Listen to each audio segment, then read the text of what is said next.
Hello friends, welcome to my YouTube channel. आज के video में हम बीएससी फर्स्ट ईयर की सेकंड सेमेस्टर की बुक जिसका नाम है मैट्रिक्स एंड डिफरेंशियल इक्वेशन का सॉल्यूशन करेंगे। इसमें हमने फर्स्ट यूनिट का फर्स्ट चैप्टर लिया है जिसका नाम है मैट्रिक्स अलजेब्रा। तो इसके सबसे पहले हम डेफिनेशन जानेंगे, उसके बाद इसके टाइप्स जानेंगे और फिर इसका एडिशन और मल्टीप्लिकेशन जानेंगे। तो सबसे पहले हमने इसका डेफिनेशन जाननी है। तो इसकी डेफिनेशन दी है, a matrix is an arrangement of numbers in row and column. तो यहाँ पर देख लीजिए, ये हमने एक मैट्रिक्स ले ली है, इसमें कुछ नंबर रो में है और कॉलम में। तो रो हम किनको बोलते हैं? अगर हमारी the horizontal lines are called row, ये जो हमारी हॉरिजॉन्टल लाइन है तो इसको हम रो बोलते हैं। और and the vertical lines are called column, ये वर्टिकल लाइन को हम कॉलम बोलते हैं। ये जितने भी नीचे को दिए हैं ये कॉलम है, और ये हॉरिजॉन्टल जो दिए हैं ये हमारी लाइंस हैं।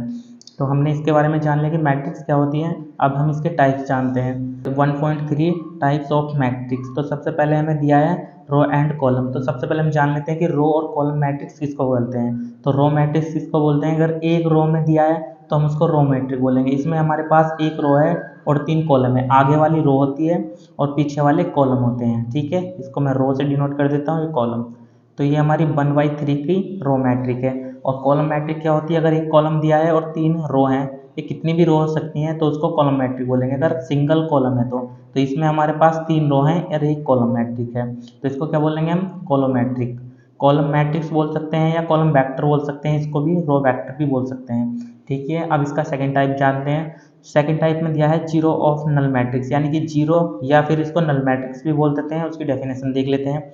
M cross n matrix is of whose elements is zero is called zero matrix. जिसके सारे एलिमेंट जीरो होते हैं, रो के भी और कॉलम के भी, उसको हम जीरो मैट्रिक्स बोलते हैं। इसे हम जीरो से भी डिनोट कर सकते हैं, यानी ओ से भी डिनोट कर सकते हैं, कोई भी एलिमेंट ले सकते हैं। ठीक है, मैट्रिक्स को डिनोट करने के लिए हम इंग्लिश वर्णमाला का कोई भी कैपिटल लेटर ले सकते हैं, यानी कि उसको हम चाहे ऐसे डिनोट कर दें बी से, बस कैपिटल लेटर लेना है। तो ये हमारा कौन सा होगा? नल या जीरो मैट्रिक्स, जिसके सारे एलिमेंट जीरो होंगे। उसके बाद दिया है स्क्वायर मैट्रिक्स। स्क्वायर मैट्रिक क्या होता है? An m cross n matrix for each, जहाँ एम और एन यानी कि कॉलम और रो बराबर होंगे उसको स्क्वायर मैट्रिक बोलेंगे। जैसे एग्जांपल के थ्रू मानते हैं, ये हमारे पास एक मैट्रिक है, इसमें तो कितनी रो हैं? इसमें 2 रो हैं और 2 ही कॉलम है, तो ये हमारा स्क्वायर मैट्रिक होगा 2/2 का। एक ये लिया है हमने, इसमें 3 रो हैं और 3 ही कॉलम है, तो ये हमारा स्क्वायर मैट्रिक होगा 3/3 का। ठीक है, अब इसका नेक्स्ट टाइप जानते हैं। इसका नेक्स्ट टाइप है डायगोनल मैट्रिक्स। तो डायगोनल मैट्रिक्स क्या होता है? A square matrix in which each one of the non diagonal matrix is zero is called a diagonal matrix. इसमें वे मैट्रिक्स आएंगे हमारे डायगोनल में तो कुछ भी आ सकता है, पर इसमें बाकी अदर जगह सब जीरो जीरो होंगे। तो यानी कि हमारी डायगोनल बननी है, इसमें ही एलिमेंट है, बाकी सब जीरो हैं, तो इसको क्या बोलेंगे? Diagonal matrix. अब नेक्स्ट टाइप है हमारा स्केलर मैट्रिक्स। स्केलर मैट्रिक्स क्या होता है?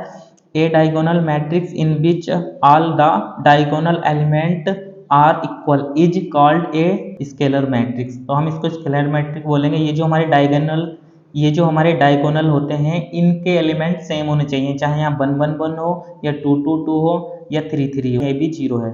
ठीक है, तो सेम एलिमेंट होने चाहिए, इक्वल एलिमेंट होने चाहिए, बाकी सब जीरो। अब इसके बाद जानते हैं हम यूनिट या आइडेंटिटी मैट्रिक्स किसको बोलते हैं। Scalar matrix each of the whose diagonal element is unity is called a unit matrix, या फिर हम इसको आइडेंटिटी मैट्रिक्स भी बोल सकते हैं। तो इसमें एग्जांपल लिया है हमने, मान लीजिए हमारे पास I2 मैंने इसलिए लिखा है क्योंकि 2/2 का है, 2 कॉलम है 2 रो है, तो यानी कि यहाँ पर हमारा डायगोनल में 1 होना चाहिए, बाकी सब जीरो, तो इसको बोलेंगे हम यूनिटी या आइडेंटिटी मैट्रिक्स। यानी कि यहाँ पर हमारे जितने भी डायगोनल में शब्द हैं ये हमारे 1 1 होने चाहिए, इनके अलावा कुछ नहीं होना चाहिए, तो हम इसको बोलेंगे यूनिटी या आइडेंटिटी मैट्रिक्स। तो ये हमारा आइडेंटिटी मैट्रिक्स है। उसके बाद जानते हैं अपर ट्राइंगल मैट्रिक्स। अपर ट्राइंगल मैट्रिक्स क्या होता है? ऊपर के जितना भी एलिमेंट है हमारा एक ट्राइंगल बनाएंगे ये, तो हम उसको बोलेंगे अपर ट्राइंगल मैट्रिक्स। अगर मैं इसको यहाँ से देखूँ, इसको सीधी लाइन खींच दूँ, तो ये हमारा एक ट्राइंगल बन गया अपर ट्राइंगल मैट्रिक्स। तो क्या बोलेंगे इसको हम? अपर ट्राइंगल मैट्रिक्स। उसके बाद आता है लोअर ट्राइंगल मैट्रिक्स। तो लोअर ट्राइंगल मैट्रिक्स में आता है हमारा नीचे की ओर एक ट्राइंगल बनना चाहिए। ये देखिए, अगर मैं इसको सीधा कर दूँ, मान लीजिए मैं सीधी लाइन खींच देता हूँ, तो ये क्या होगा हमारा? Lower triangle matrix. तो आपको पता चल गया ऊपर के सारे एलिमेंट जितने भी हैं जीरो हैं, इसमें नीचे के एलिमेंट यानी कि एक ट्राइंगल बनना चाहिए। अगर ऊपर ट्राइंगल बनता है तो अपर ट्राइंगल मैट्रिक्स और नीचे की साइड ट्राइंगल बनता है तो लोअर ट्राइंगल मैट्रिक्स। अब इसके बाद हम नेक्स्ट टाइप जानते हैं इसका। अब इसमें हमें दिया है 1.4 में इक्वल मैट्रिक्स। तो हम जान लेते हैं कि इक्वल मैट्रिक्स क्या होता है। इक्वल मैट्रिक्स में दिया है हमें डेफिनेशन में, two matrix A and B are said to be equal, right as A equal B if they are of the same type and their corresponding elements are equal। यानी कि अगर हमारे पास A और B के कोई matrix हो और उसका अगर हमारे पास रो और कॉलम समान हो दोनों का, जैसे हमारा A मैट्रिक्स है ये भी 2x2 का है और ये B मैट्रिक्स है ये भी 2x2 का है, इनके जो हमारे ऑर्डर हैं ये तो सेम हो और उनके अंदर जो एलिमेंट है वे भी सेम हो। जैसे यहाँ पर 4 5 3 1 4 5 3 1 इनके एलिमेंट भी समान है, इनके ऑर्डर भी समान है, तो ये क्या होंगे, इक्वल मैट्रिक्स होंगे। ये हमने 2x2 का इक्वल मैट्रिक्स लिया, ये भी हमारा 3x3 का इक्वल मैट्रिक्स है। तो हम इक्वल मैट्रिक्स उनको बोलते हैं जिनके दोनों मैट्रिक्स के एलिमेंट समान हो और उनका ऑर्डर भी समान हो, तो वो क्या होता है, हमारा इक्वल मैट्रिक्स होता है। अब आते हैं हम addition of matrix. Addition of matrix के बारे में हम जान लेते हैं। सबसे पहले हम आपको बता देते हैं कि एडिशन कैसे करते हैं, मैट्रिक्स को जोड़ते कैसे हैं। मान लीजिए हमने कोई ये मैट्रिक्स ले लिया, ए इक्वल हमारे पास है 3 4 2 1, एक मैट्रिक्स हमने ये ले लिया और यहीं पर हम बी मैट्रिक्स ले लेते हैं। तो बी मैट्रिक्स ले लेते हैं हम 5 1 3 2, ये हमने बी मैट्रिक्स ले लिया। इनको ऐड करने के लिए इन दोनों का ऑर्डर सेम होना चाहिए। तो ये भी 2x2 का ऑर्डर है और इसका भी 2x2 का ऑर्डर है, यानी 2 कॉलम है 2 रो है।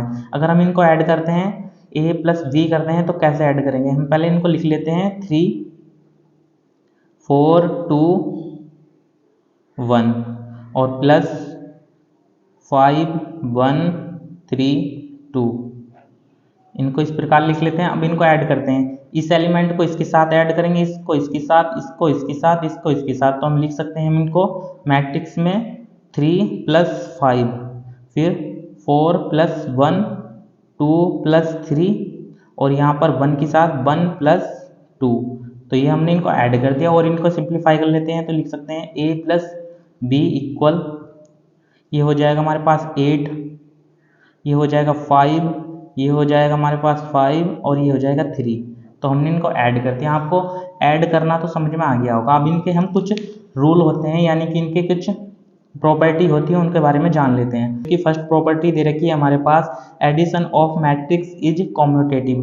तो की कम्यूटेटिव प्रॉपर्टी होती है, यानी कि हम a + b कर सकते हैं या b + a करें। ये मैंने a + b करा है तब भी हमारा यही आता। अगर मैं यहाँ b को पहले लेता और a को बाद में लेता तब ऐड करता तब भी यही आता। यानी कि ये हमारा रूल एडिशन में अप्लाई होता है कि a + b इक्वल होगा b + a के, यानी कि हम इनको आगे पीछे लिख के ऐड कर सकते हैं। फिर आती है दूसरी प्रॉपर्टी। तो इसकी दूसरी प्रॉपर्टी है addition of matrix is associative. तो एसोसिएटिव में हमारे तीन मैट्रिक्स होंगे। मान लीजिए हमारे पास कोई ए मैट्रिक्स है, बी मैट्रिक्स है और सी मैट्रिक्स है। अगर हम इनको ऐड करते हैं, यानी कि हम पहले ए और बी को ऐड करते हैं उसके बाद सी को ऐड करेंगे, तो जो हमारा सॉल्यूशन आएगा वो इक्वल होगा, चाहे हम पहले बी और सी को ऐड कर लें उसके बाद ए को ऐड करें, तो यानी कि इक्वल होगा। इनमें हम तीनों मैट्रिक्स को आगे पीछे करके कैसे भी ऐड कर सकते हैं, ये हमारा एसोसिएटिव प्रॉपर्टी होती है। इसकी तीसरी प्रॉपर्टी है हमारे पास existence of additive identity. A matrix में कोई आइडेंटिटी मैट्रिक्स ऐड करेंगे तो इक्वल होगा आइडेंटिटी मैट्रिक्स में ए मैट्रिक्स ऐड करें, यानी कि ए मैट्रिक्स में अगर हम आइडेंटिटी मैट्रिक्स ऐड करेंगे, आइडेंटिटी मैट्रिक्स में आपको पहले ही बता चुका है जिसमें 0 0 एलिमेंट होंगे, तो हमें ए मैट्रिक्स ही प्राप्त होगा। फिर इसके बाद आता है हमारा कैंसिलेशन लॉ। इसमें क्या, ये हमारा दिया है a + c इक्वल होगा b + c, तब अगर c से c कैंसिल हो जाएगा, a = b के बराबर होगा। ये हमारी एडिशन की प्रॉपर्टी थी। इसके बाद नेक्स्ट टाइप पे चलते हैं।